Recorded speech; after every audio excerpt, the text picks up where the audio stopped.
If you're new to the world of graphite drawing pencils, it might be a little daunting to get started with a new set. So let me explain. Graphite pencils come with different hardnesses of lead.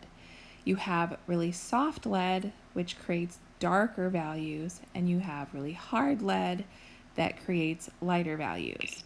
Try this exercise. Start with your darkest pencil and push as hard as you can with that lead to create its darkest value.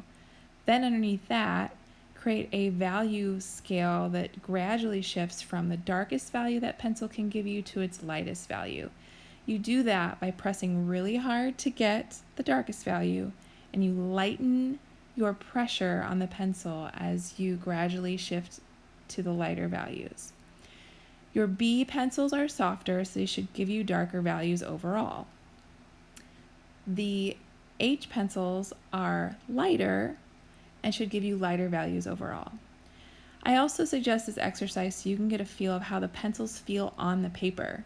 The soft leads glide very smoothly. The hard leads kind of scratch the paper surface. So then you get a feel of what pencils are a good fit for you when you start your drawings.